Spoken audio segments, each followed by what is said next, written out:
Bodies of water are more than just vital elements of our natural environment. Our seas, rivers, lakes and streams are also shapers of culture and tradition. In the 6th season of Dayaw, we go with the flow to see how this most vital of resources has enabled us to become bearers of Dayaw, our knowledge, our pride.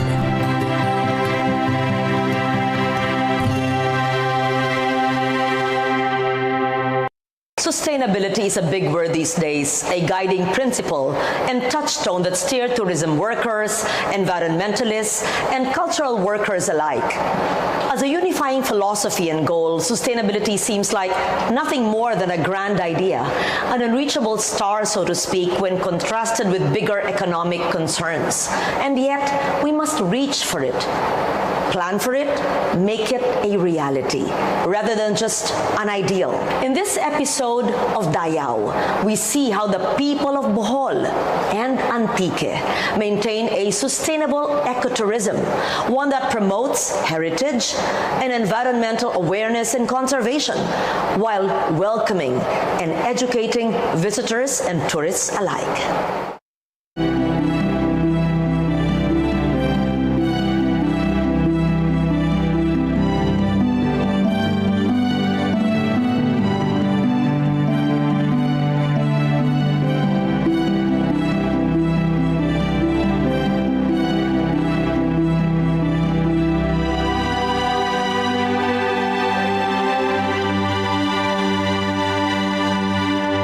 To understand how Bohol's culture has been shaped by bodies of water, we spoke to local historians and residents.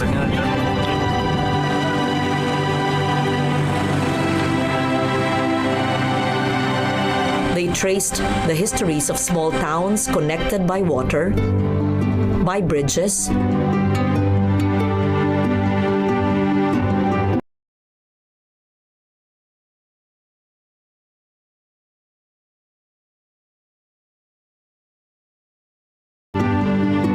and administration.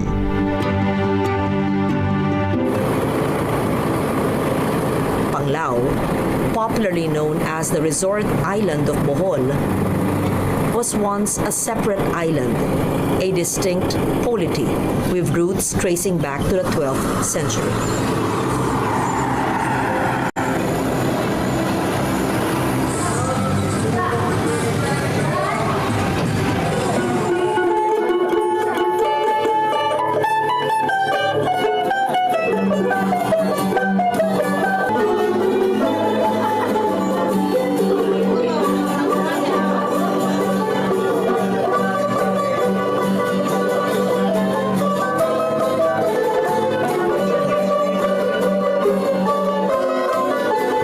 Has always been here even before the coming of the Spaniards, because on the body of water behind us there used to stand a kingdom, a sort of actually it was not really a kingdom but a settlement or a polity that was established around the 12th century AD and which persisted until 1563.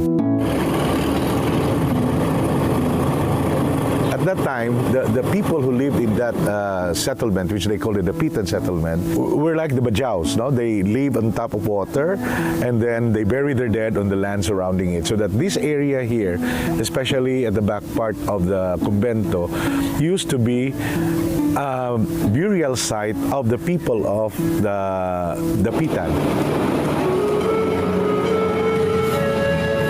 Dawis is a very important town for us, although this was established as a parish only in 1697. This is not one of the original 6 towns in Bohol built by the Jesuits, but the culture that developed here in this island seemed to have been a continuation of a way of life that stretches back even centuries before.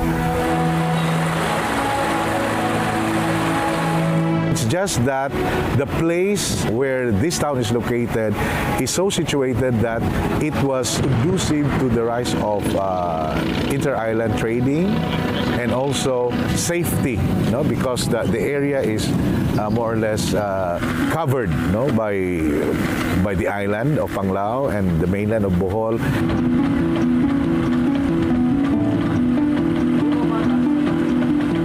We see here in Dawis these two elements, water and mountain.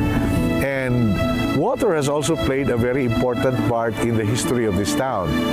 Accordingly, there was a group of fishermen who were from Argao in Cebu, and they were preparing to cross the sea to come to this town, which they call Mariveles.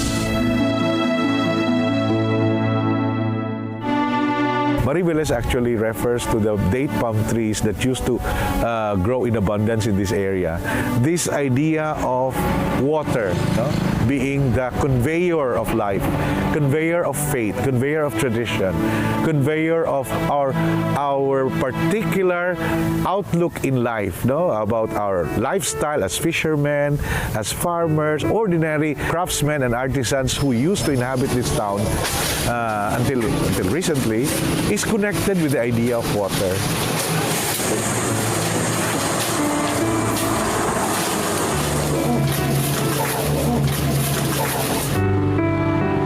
It's also interesting that inside this new church, which was built in 1863 and finished only in 1923, we can find right below the altar this well. This well is actually one of the many wells that we can find here in Dawis. The well of Dawis is considered by the townspeople as their link to the patron saint. So that every time they visit the shrine of Our Lady here, and during the fiesta, they make it a point to drink, not to be healed, but in order to be connected with the patrona. And this is something that may not be understandable to some tourists. That we are trying to correct that impression that this is a miraculous well. If there is anything miraculous about the well, it's the fact that it has remained fresh all these years. I was once a parish priest of Dawis way back in 2005 up to 2009. And when I got there, I was already fascinated by the site.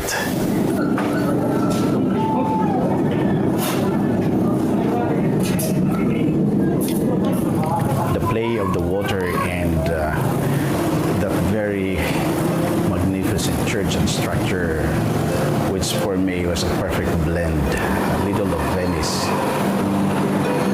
And so during that time, we tried to develop the whole site and provide the skills training and livelihood program for the people, be able to support especially the young people scholarship program, and that they will be able to have some ways to maintain the place and to sustain not just to preserve and develop the heritage site, but as well to sustain the lives of the people without damaging the vicinity and the site and location.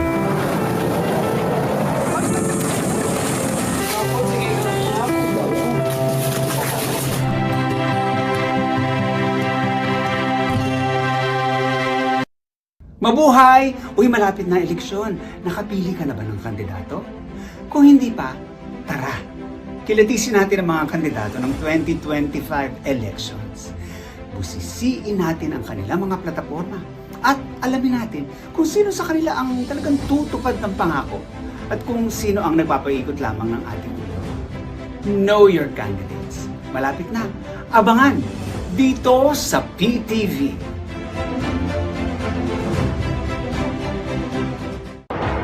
Comelec Usapang Halalan 2025. Malapit na. Dito lang sa PTV.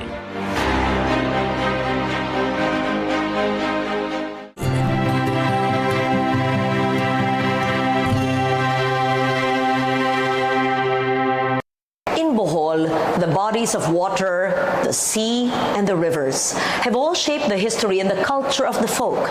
As we continue our journey on the waters, we see just how folk tradition is both preserved and reinterpreted for modern-day visitors.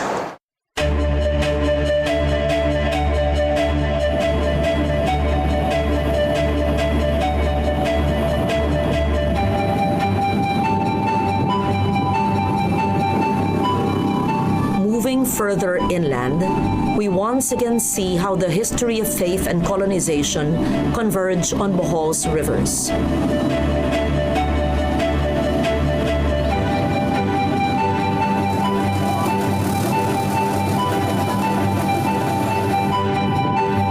First, in 6 settlements built by Bohol's first spiritual administrators, the Jesuits.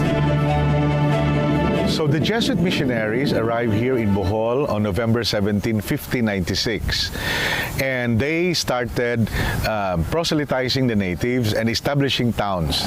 Interestingly, by the early part of the 17th century, the Jesuits reported that there were already 6 towns in Bohol that they have established. And these 6 towns were located in between rivers, or actually along or near the 6 major rivers of the island of Bohol. The distribution of population in Bohol, the establishment of town centers has always been built in consideration with the presence of a body of water, either river or sea.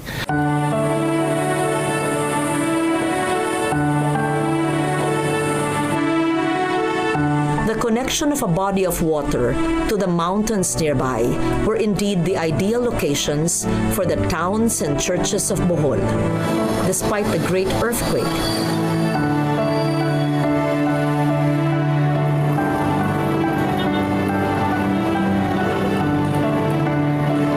the restoration work on these churches yields a detailed study of how the churches of Lubok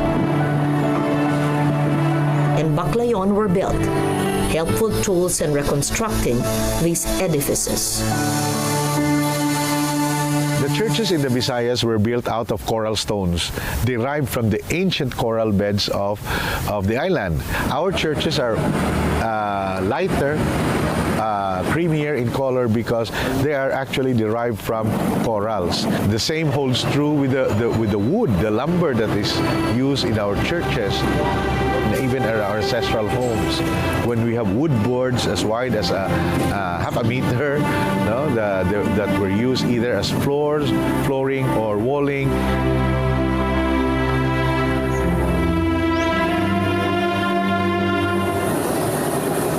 These had been derived from the ancient forests of our island, something that has been a gift of nature to us, and which we utilize with the intention of replacing them, with the intention of not decimating them, but using it only for particular uses.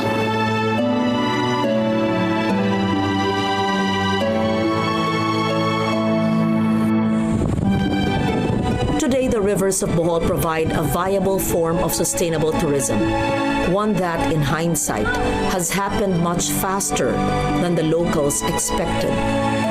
The water that surrounds us, the rivers, the strait, had been used as a means of getting people from one place to another.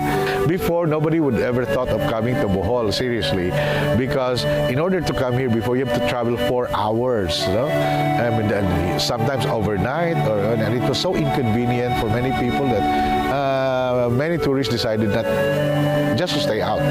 But after the fast craft were introduced to Bohol, you could come from Cebu to Bohol and back.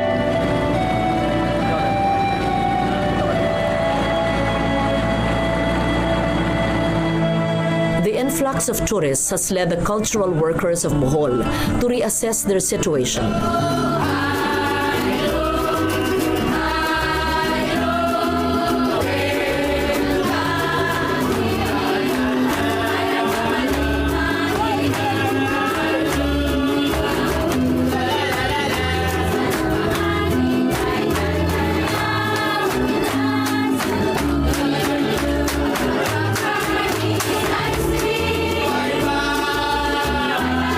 sustainability of tourism efforts leads them back to the rivers and the bodies of water and their preservation.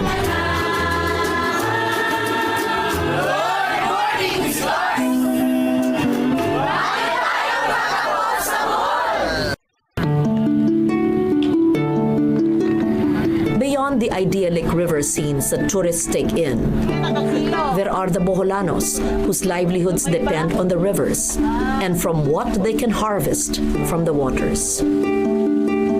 Abatan River is one of the pristine river ecosystem in the province. In fact, the river also is the source of livelihood of the communities along the river. Cleaning, fishing,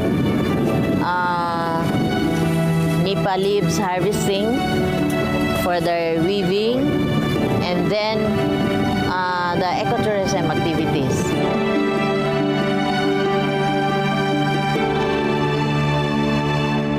Pag maganda ang huli, 500 nakikita ko sa kuwan. Crab. Tapos, kung parang hindi, kunti lang, mga 250. Okay na ba yun, Pano, sa pangsususin nyo araw-araw? Sobra na po yun, ma'am.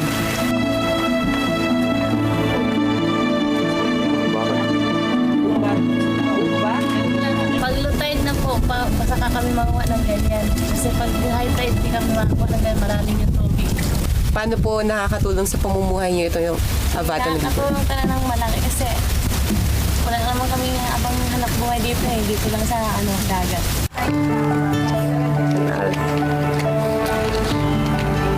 Abatan Lingkod Mangrove Nipa Growers Organization. So siya po yung organization na nagbabantay po nitong aming 105 Nipa Bakawan Plantation. So doon po kinukuha itong aming ginagawang nipa. No? So yun lahat po ay mga naturally grown. Kaya lang po kami na po mismo yung mag-harvest o kaya may sinusuhulan para kumukuha po nito na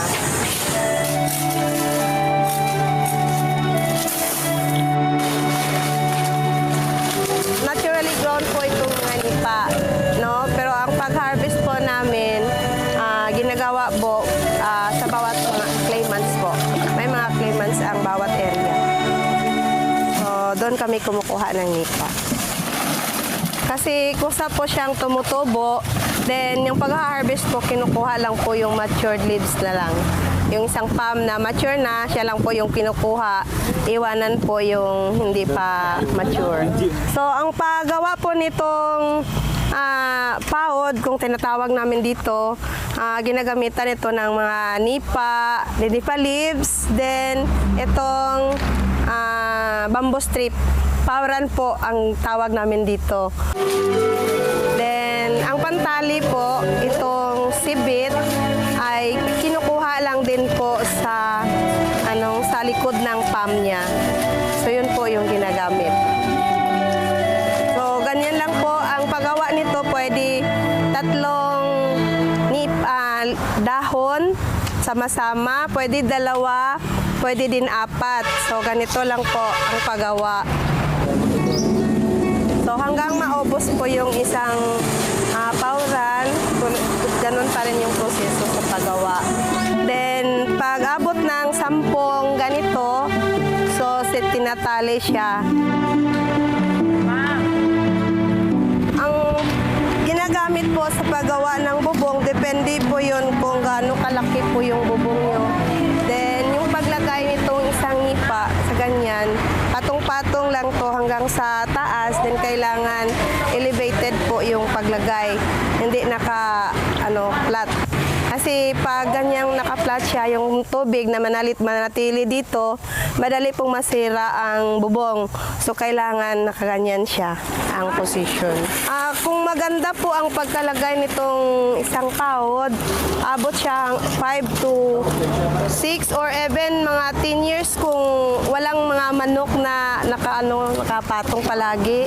No, abot pa siya. Depende din yun sa panahon kasi kapag palaging umuulan, madaling masira itong rain or shine. Ganun. Batan River po, abundant po siya sa mga resources, lalo na sa kinukunan ng kabuhayan namin dito. Isa itong primary source ang Nipa. Then meron din tayong mga isda, no, mga clams, dami mga resources doon na pwedeng kabuhayan ng mga tao dito po. We still believe that there is hope for the future, especially for us Boholanos. And this is, the hope here comes from our belief that a belief system that we have inherited from our ancestors and which we still adhere to a certain degree, even up to the present. And this gives us an idea that we cannot just destroy nature and the things around us, because these things that we find around us had been so much a part of our life, so much a part of our belief system, so much a part of the way we view the world, and therefore it's not an alien thing. It is something that is very much connected with our consciousness as a people. So I believe that in order for our next generation of young people to fully understand the concept of environmental preservation and conservation, we should adhere to our traditional sensibilities, traditional belief systems that we had inherited from our ancestors. Idyllic, historic, pastoral. Like sustainability, these words are used to attract tourists and keep the local economy afloat. But more than just pageantry and frolics, there is a deep cultural awareness, a sense of pride of place that roots tourists in an authentic Boholano experience.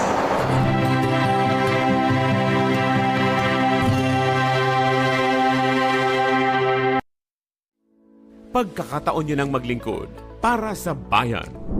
Inaanyayahan namin ang lahat ng mga individual na may talento at dedikasyon na mag-apply sa aming mga bukas na posisyon. Para sa Sales and Marketing Unit, Marketing Specialist, Sales Account Specialist, Sales Traffic Assistant, News Division and Merchandising Unit, Graphic Artist. Ipadala ang iyong resume sa hireme@ptni.gov.ph.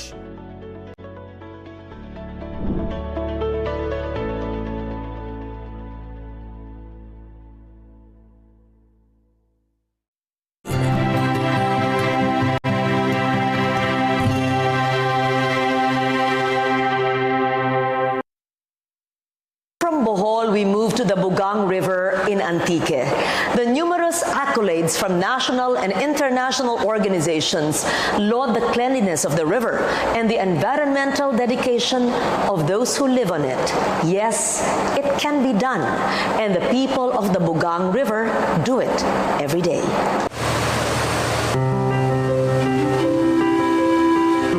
The custodians of the Bugang River in Pandan, Antique have very much to be proud of. Their efforts to keep the Bugang the cleanest inland body of water in the country have reaped many awards and accolades. The most prestigious of these came from the Green Organization, an independent, non-profit, and non-political environmental organization based in the United Kingdom.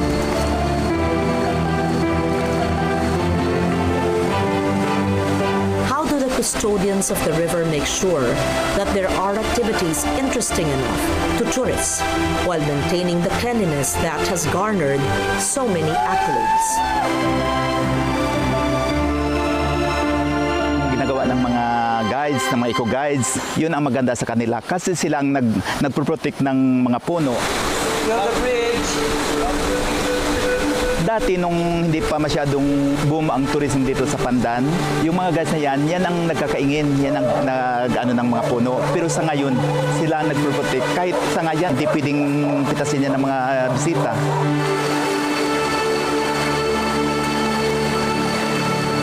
Dati sila nga ang nagpo-protect kasi alam nila na dito sila nabubuhay. Alam nila kung gaano kahalaga ang ilog na to sa kabuhayan nila.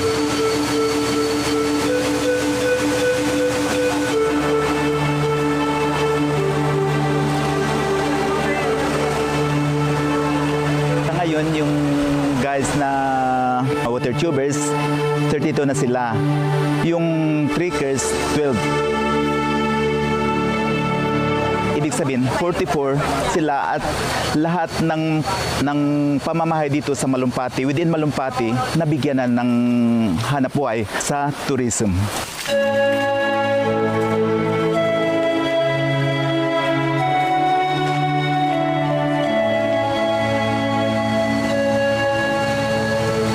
Bali, 3 years kami sa November 6 sa site guides, tubers dito sa Malumpati. Nagpasalamat ako na malaking tulong sa amin, sa akin, para makapaaral ako ng mga anak.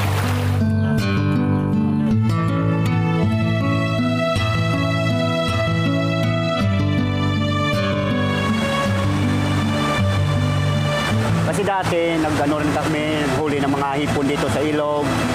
Pagtapos naggawa kami ng kopra dito, yung nyog. Nagawang kopra. Yun lang ang trabaho namin dati. Pero sa ngayon, naging tour guide, baling sektor na kami ng guide dito sa Malumpati. Sa maghapon, lagay namin yung yung panghuli.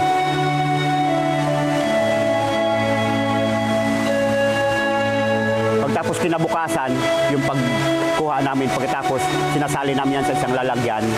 Diyan namin iniipon.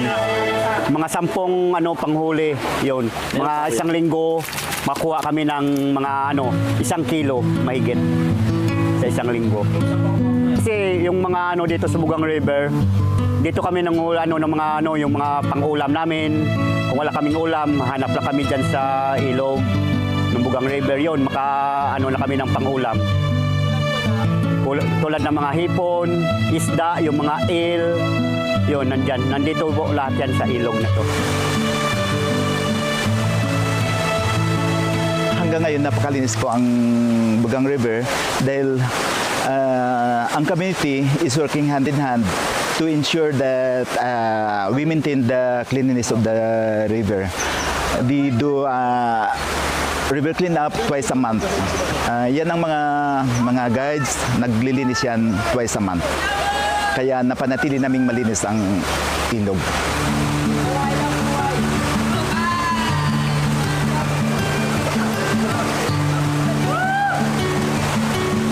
Lakes and rivers in coastal areas like Bohol and Antique give people a greater chance to become intimate compared to the vast expanse of the ocean.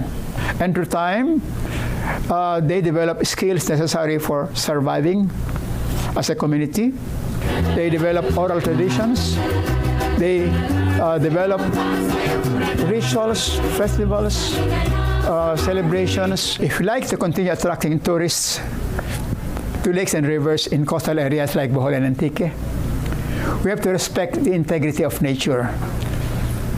We cannot build resort houses, hotels using straight lines.